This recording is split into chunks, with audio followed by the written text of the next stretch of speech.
Hoy empezamos una serie nueva titulado En el Principio. Y vamos a estar estudiando el libro de Génesis. Es el primer libro en la Biblia. Y como el primer libro establece unos fundamentos primordiales de nuestra fe. Entonces queremos juntos verlo y ver, porque vamos a descubrir, escúchame, a través de este libro, no solo historia, pero vamos a descubrir a Dios y a Jesucristo desde Génesis capítulo 1 hasta el final, ¿sí? Entonces, Jesús, ¿ves? No es el plan B de Dios. Algunos piensan, ¿verdad?, que Jesús fue el plan B porque Adán y Eva la regaron. No. Vamos a descubrir que desde antes de la fundación del mundo Dios ya tenía planeado la venida de su Hijo Jesucristo para rescatarnos a cada uno de nosotros. ¿Ves? Dios conoce el principio del fin. No hay nada que sorprende a Dios, no hay nada, ¿verdad?, que lo saca fuera de onda. Y iniciamos en Génesis 1. Y me encanta cómo lo pone la nueva versión internacional, porque empieza con esta palabra: Dios. Dios. Porque ves, todo se trata de Él. Todo. Dios es el centro del universo. Dios es la piedra angular. Sin Dios no hay nada. Todo este libro de Génesis, todo el libro desde Génesis hasta Apocalipsis se trata de Dios. Él es el centro de todo y sin Él nada existe. En este primer capítulo, Génesis 1, son 31 versículos. 32 veces se menciona a Dios por nombre. Dios, Elohim en el hebreo, el de todo poder, el todopoderoso, Elohim. 32 veces es mencionado Dios. Y empieza Dios. Dios es el inicio, Dios es el fin. Él es todo. Y vamos a ver hoy varias características que nos revela de Dios en estos primeros 2 capítulos, si nos da tiempo. Génesis 1 dice: Dios en el principio. ¿Ves? Dios es el principio. Dios es el principio. Nos dice Apocalipsis 22:13, es Dios hablando, declarando de sí mismo. Dice: yo soy el alfa y omega, el principio y el fin. Sabes, Dios es el antes y Dios es el después. Dios es lo abarca todo. ¿Ves? Dios es eterno. Él es antes de la creación, Él será después de la creación. Él no tiene un principio, Él no tiene un fin. Él siempre ha existido y siempre existirá. Y es un concepto que para ti y para mí como seres humanos es difícil de entender, porque no solo nosotros tenemos un principio y un fin, sino todo lo que en nuestra vida tiene un principio y un fin. Nosotros tenemos un acta de nacimiento, ¿verdad?, que dice cuándo empezó nuestra vida. Y algún día tendremos un acta de difunción de cuándo terminó nuestra vida aquí en esta tierra. Pero Dios no. Todo artículo tiene una fecha de cuándo fue fabricado. Y sabemos que todo llega a su fin. Pero Dios es eterno. Él es eterno, Él ha existido para siempre. David en Salmos 90 verso 2 dice: desde antes que nacieran los montes y crearas la tierra y el mundo, desde los tiempos antiguos hasta los tiempos postreros, tú eres Dios. Tú eres Dios, siempre ha sido, siempre ha existido. El apóstol Juan, él nos habla de un tiempo antes de la creación y nos dice: en el principio, está yéndose más atrás de Génesis 1, dice: en el principio era el verbo. Está hablando de Jesús. Y el verbo Jesús era con Dios y el verbo Jesús era Dios. Y hablando de Jesús, era en el principio con Dios. Con Dios. Escúchame, estoy hablando de que Jesús es desde el principio. Y Jesús ha estado con Dios. Desde allí nos está hablando que desde toda la eternidad ha existido Dios el Padre, Dios el Hijo, Dios el Espíritu Santo. Un solo Dios. No creemos en una multitud de dioses. No creemos en tres dioses. Es un solo Dios. Que en tres personas que siempre ha existido. Y lo más increíble, escúchame, desde esos tiempos, Dios a ti y a mí nos tenía ya en su mente. Ves, tú y yo no somos un accidente, no somos un ups. Tal vez para tu papá y tu mamá fuimos un ups, ¿qué pasó? Pero para Dios no. Para Dios no, nos dice Efesios 1:4, Dios nos escogió en Él, en Jesús, antes de la creación del mundo. Wow. Proverbios 8:22 dice: el Señor me poseía en el principio, ya de antiguo, antes de sus obras. Tú y yo existíamos en Dios aún antes que este planeta Tierra. ¿Te imaginas? Pues Dios es eterno. Y ese Dios eterno te tenía a ti y a mí en su mente desde la eternidad. Y cuando morimos, nuestra vida no termina allí. Dios tiene una eternidad para cada uno de nosotros, porque Él es un Dios eterno. Y luego vemos que es un Dios creador. Es Dios creador, que nos dice: Dios en el principio creó los cielos y la tierra. Él es un Dios creador. El ser humano no es realmente creador. El ser humano podemos armar cosas, podemos construir cosas, porque tenemos que empezar con la materia prima. Si tú no le das nada a un arquitecto o a un ingeniero y le dices: hazme una casa, pues no te la va a hacer. Él necesita que le des la materia. O para hacer un coche les tienes que dar también la materia. Pero Dios formó este universo de la nada, de la nada. Nos dice Colosenses 1:16, porque en Él, hablando de Jesús, fueron creadas todas las cosas. No solo esta tierra, dice, sino lo que hay en los cielos, lo que hay en la tierra, visible e invisible, sean tronos, sean dominios, sean principados, sean potestades. Todo fue creado por medio de Él, de Jesucristo, y para Él. Él, Jesús, es antes de todas las cosas, y todas las cosas en Él subsisten. Wow. Él creó todo. En Él subsisten. Por Él este mundo sigue girando. Por Él este mundo sigue en el orden que tiene. Dios es creador. Y luego vemos que Él es Dios presente. El verso 2 nos debe de hablar y ministrar. Dice: la tierra era un caos total. Las tinieblas cubrían el abismo, y el Espíritu de Dios iba y venía sobre la superficie de las aguas. ¿Cuántas veces nuestra vida parece ser un caos? Nuestra vida parece estar hundida en oscuridad y no encontramos la salida y no encontramos la esperanza. Y en veces nos preguntamos: Dios, ¿dónde estás? Pero este verso nos habla que aún en medio de nuestro caos, en medio de nuestra crisis, el Espíritu de Dios se está moviendo sobre nuestras vidas.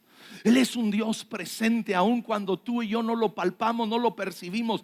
Él está presente en nuestras vidas. ¿Ves? Todo el libro de Génesis, vamos a ver el mover de Dios sobre la vida de diferentes hombres y mujeres.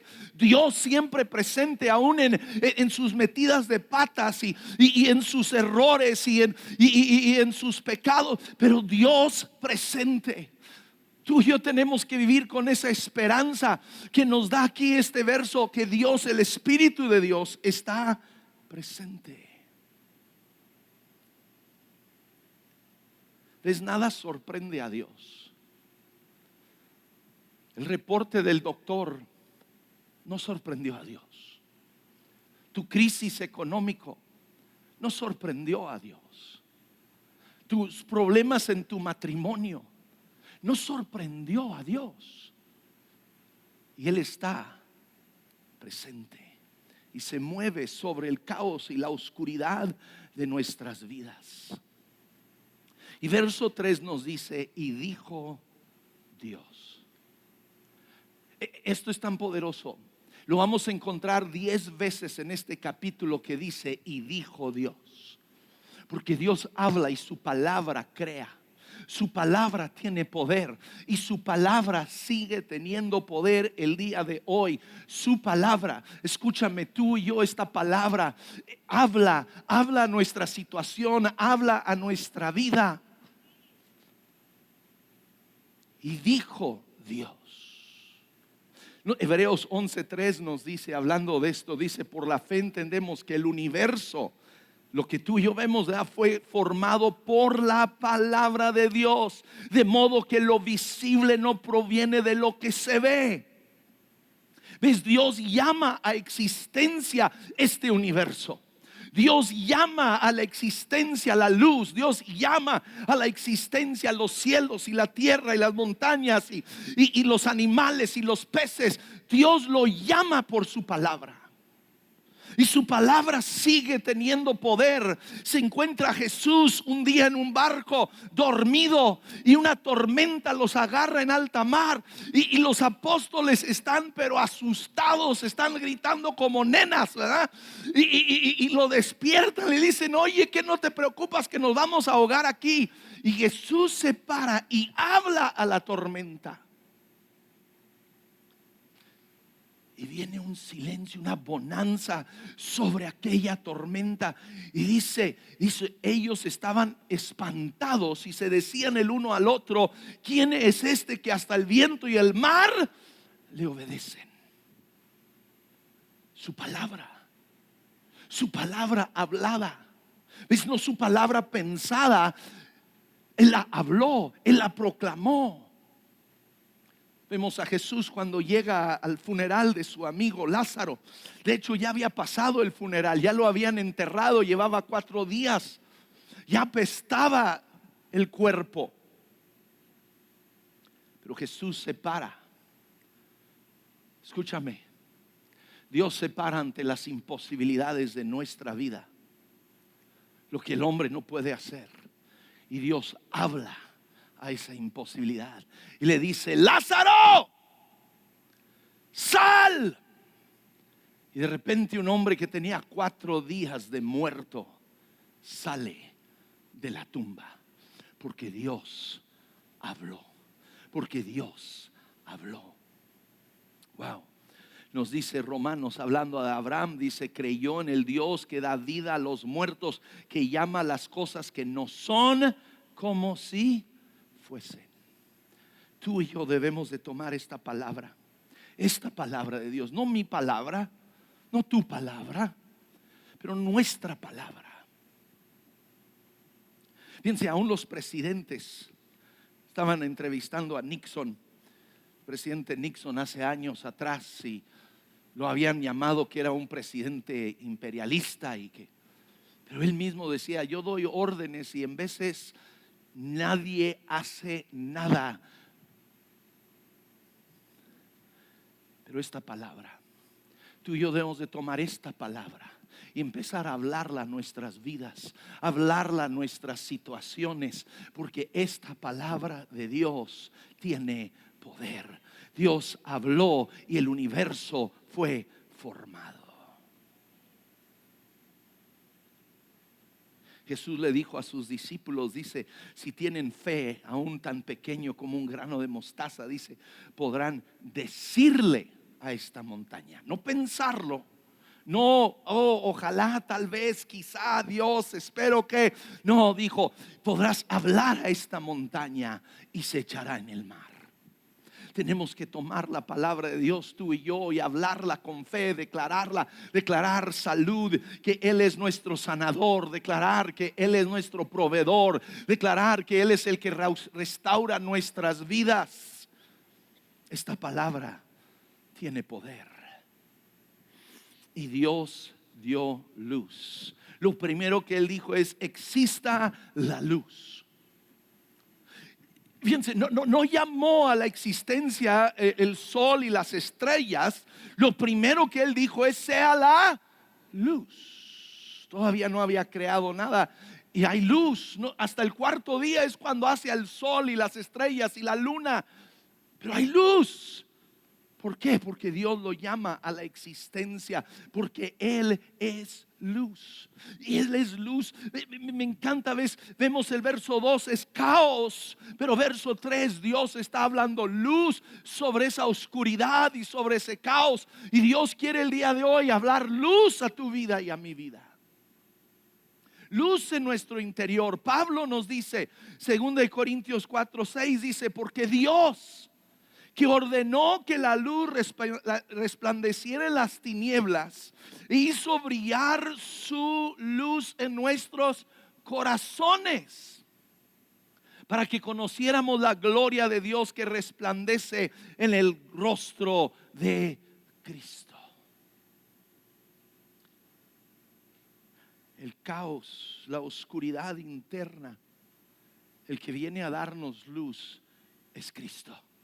El que viene a darnos luz, el que viene a hacer luz en nuestras vidas es Cristo. No lo vamos a encontrar en otro lado. Es Él. Él es la luz. Él declaró de sí mismo: yo soy la luz del mundo. Y Él hoy quiere hablar luz a tu vida y a mi vida. Es el Dios de orden. No vamos a leer todos los versículos de Génesis 1, se los dejo de tarea. Pueden empezar a leer capítulo 1 y 2 de Génesis. Pero vemos, Dios primero forma la luz y separa el día y la noche. Y luego el segundo día Él separa las aguas de la tierra de las aguas del cielo. Hace una separación y uno dice: ¿cómo aguas de la tierra y agua del cielo? Sabes que en el cielo hay una cantidad de agua enorme. Cada año llueve del cielo 186 millas cúbicas de agua desciende del cielo sobre la tierra cada año. Y Dios lo sostiene todo. Tercer día Él separa las aguas de la tierra de la tierra seca y crea la vegetación. ¿Y qué Dios tan creador? Hay más de 100,000 especies de plantas, porque Dios lo habló. Y luego dio una orden allí a las plantas, y lo vamos a ver, da la misma orden a los animales, a los peces, a los pájaros, y dice que den fruto según su género. Según su género. Es importante entender esto. Nos reproducimos según nuestro género. El árbol de manzana siempre te va a dar manzanas, no te va a dar sandías, no te va a dar piñas, siempre te va a dar manzanas, porque Dios genéticamente lo formó. Y el hombre puede manipularlo y hacerlo que haga manzanas verdes, manzanas rojas, manzanas dulces, manzanas agrias, pero siempre serán manzanas porque Dios lo estableció. El cuarto día Él crea las estrellas, el sol y la luna. El quinto día crea a los animales marítimos y a las aves. De nuevo les dice: den fruto según su género. Y luego el sexto día creó a los animales terrestres. Y al final de cada día, solo se los voy a leer una vez, pero al final de cada día Dios dice: y Dios consideró que era bueno. Es la creación de Dios. Es una obra maestra. Es una obra maestra que Dios consideró bueno. Y luego dijo: hagamos. ¿Se fijan en el término? Es que plural. Hagamos. Ahora Dios está hablando ¿con quién? Con Dios. Es Dios el Padre, Dios el Hijo, Dios el Espíritu Santo. Hagamos al ser humano a nuestra, de nuevo es que plural, a nuestra imagen y semejanza. Wow. Y Dios creó al ser humano a su imagen. Lo creó a imagen de Dios. Hombre y mujer los creó. Ahora, al leer Génesis 1 y 2, en veces gente piensa que hay una diferencia allí, que como que se contradicen, ¿no? ¿Ves? Génesis capítulo 1 es como el índice en un libro. Y tú vas al índice, ¿verdad? Y te dice los capítulos. Luego te vas más adentro del libro y vuelves a encontrar el mismo título que estaba en el índice y ahora te empieza a dar los detalles. Y es lo que es el capítulo 2. No hay ninguna diferencia aquí, no es otro día. Es capítulo 1 es el índice, en tal día Dios hizo esto, en tal día. Y ya en el capítulo 2 empieza a expander y a darnos la explicación de cada día. Y nos habla del Dios de aliento. Dice, formó Dios al hombre del polvo de la tierra. ¿Ves? A diferencia de todos los animales, Dios habló y hubo peces. Dios habló y hubo pájaros. Dios habló y hubo animales sobre la tierra. Pero el hombre, escúchame, tú y yo somos la corona de la creación de Dios. Dios se detiene y Dios mete sus manos a la tierra y Dios forma a un hombre. Y luego dice, ¿qué hace Dios? Y sopló en su nariz hálito de vida y el hombre se convirtió en un ser viviente. ¿Ves? Hay una diferencia entre nosotros y los animales. Tú y yo tenemos un espíritu, a diferencia de un perro o un gato, ¿verdad? Cuando tu perro o tu gato se muere, ahí se acabó la historia. Ok, perdón si te eché a perder tus esperanzas de que Firulais iba a estar contigo en el cielo. Sorry, te tengo malas noticias. No creo que esté, pero no creo que le vayas a echar de menos. El cielo es tan glorioso que ni te vas a acordar de Firulais. Oh, no. Pero ves, tú y yo, el espíritu, Dios ha puesto dentro de nosotros un espíritu que es eterno, que vive por toda la eternidad. Fíjense, Eclesiastés nos dice, todo lo hizo hermoso en su tiempo y ha puesto eternidad en el corazón de ellos, hablando del hombre. Sin que alcance el hombre a entender la obra que ha hecho Dios desde el principio hasta el fin. Aunque tú y yo no entendamos el principio, no entendemos el fin, Dios dice, yo puse eternidad en ti. Yo puse eternidad en ti. Y luego, y esta tal vez no les va a gustar, pero encontramos el Dios de trabajo. Porque encontramos a Dios que trabaja 6 días. Él está creando, Él está formando, Él está haciendo este universo. Y luego dice, y Dios el Señor tomó al hombre y lo puso en el jardín del Edén. ¿Para qué? ¿Qué? ¿Para que se tomara unas vacaciones eternas? No, para que lo cultivara y lo cuidara. ¿Saben que el trabajo es de Dios? El trabajo es de Dios, es una bendición de Dios para nuestras vidas. El trabajo, díganlo conmigo, el trabajo es bueno. Sí, como cristianos debemos ser los más trabajadores sobre la faz de la tierra, porque entendemos que es bueno, es dado por Dios, es parte de nuestro propósito. El trabajo es bueno. Sí. No es un castigo. El trabajo no es resultado del pecado de Adán y Eva. Dios puso a Adán a trabajar mucho antes de que pecara. El trabajo es una bendición que Dios nos da. Y luego vemos, escúchame, luego que es un Dios de ley. Escúchame, es su planeta, es su creación. Y Él nos pone en medio de su planeta, su creación. Es como si alguien llegara a tu casa. Es como tu casa. Tú le vas a decir, ¿verdad?, cuáles son las reglas, dónde puede estar, dónde no puede estar. Tú vienes a visitarme a mi casa, eres bienvenido, pero no te quiero encontrar en mi cama. No. Tenemos otras habitaciones donde con gusto puedes quedarte, pero mi cama, hey, esa es mi cama.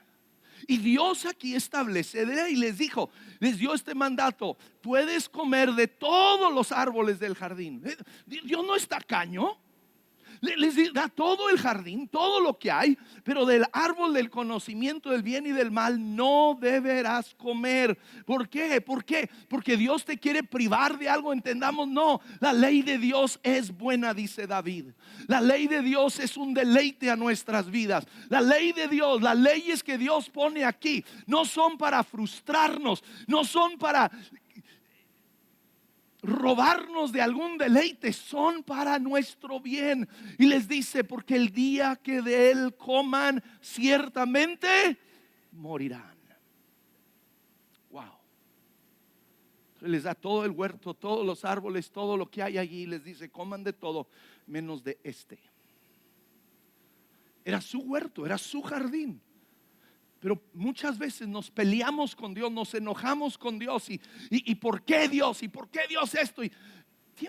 Es su mundo, es su universo. Él es el creador, Él es el dueño.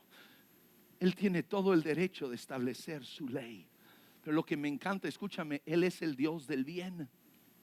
Dios busca nuestro bienestar en todo. Y dice luego Dios, el Señor dijo, no es bueno que el hombre esté solo. Voy a hacerle una ayuda adecuada. ¿Ves? Todo lo que Dios hizo, escúchame, este universo, las estrellas, el sol, la luna que gobiernan el día y la noche, los animales, las plantas, todo Dios lo hizo para ti y para mí. Wow. No se emocionen tanto, me aturden.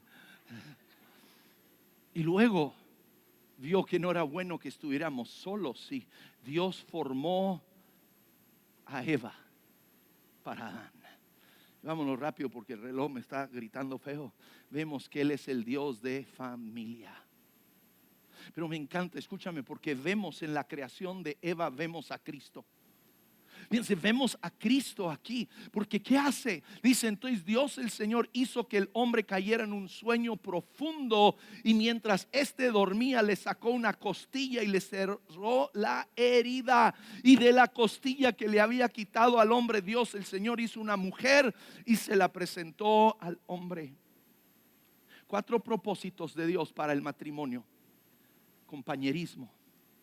Sean amigos. Tu esposa, tu esposo, señores, tu esposa no es nomás para darte sexo y para hacerte de desayuno y limpiarte la casa. No, ella no es tu sirvienta, es tu amiga. Que sobre todo sea tu amiga. Y tu marido no es nomás para que traiga el chivo. Es tu amigo. Lo primero es compañerismo, amistad, y luego sí, procreación para que la humanidad siga, y luego es para el sexo. Dios se inventó el sexo. Como que todos, ay, el pastor dijo sexo en la iglesia. Pero Dios lo inventó para dentro del matrimonio. Un hombre con una mujer. Se fijan, hizo a Adán y a Eva. No hizo a Adán y Esteban. No eran 2 hombres, no eran 2 mujeres. No era un hombre y 10 mujeres. Era un hombre, una mujer. Ese es el orden de Dios. No se enojen conmigo, no se peleen conmigo. Así lo hizo Dios. Un hombre, una mujer. Pero nos ilustra también la relación entre Cristo y la iglesia. Ven como Adán, Dios lo hizo que durmiera. Jesús, ¿qué sucedió? Estuvo 3 días en la tumba. Y luego a Adán le abren el costado para sacar un hueso de su costilla. A Jesús le traspasaron el costado con una lanza. Y Adán recibe a Eva y Cristo por su muerte en la cruz, por ser traspasado por nuestras heridas. Él recibe a su novia, la iglesia. Desde Génesis 2 vemos a Cristo, vemos la obra redentora de Cristo siendo revelada a nosotros. Y termino con esto porque ya se me acabó el tiempo. Vemos el Dios de reposo. Dice, llegó el séptimo día y Dios descansó. Pero fíjense, escúchenme, ¿por qué descansó? No porque estaba cansado, porque Dios no se cansa. Dice, porque había terminado la obra que había emprendido. Y este día de reposo nos habla a ti, a mí. Escúchame, nos habla. Si el grupo de alabanza en cada equipo, cada campus quiere ir pasando, por favor, porque ya me pasé. Nos habla de la obra de Cristo. Nos habla del reposo que Cristo trae a nuestras vidas. Ese séptimo día que Él santificó, nos está hablando desde Génesis 2 de la obra de Cristo en nuestra vida. Dice Hebreos 4:9, queda por tanto un reposo sagrado para el pueblo de Dios. Pues el que ha entrado a su reposo, él mismo ha reposado de su obra como Dios reposó de la suya. Efesios 2:8 dice, porque por la gracia han sido salvados por medio de la fe. Y esto no de vosotros, sino es don de Dios, no por obras, para que nadie se gloríe. ¿Ves? Jesús hizo la obra completa en la cruz. Tú y yo no tenemos que hacer nada. Tú y yo no depende de si somos buenos, si cumplimos con los 10 mandamientos o con reglas de la iglesia. Cristo hizo todo en la cruz y tú y yo descansamos en Él, descansamos en su obra. La obra está completa, su sangre ha sido derramada y tú y yo hemos sido perdonados.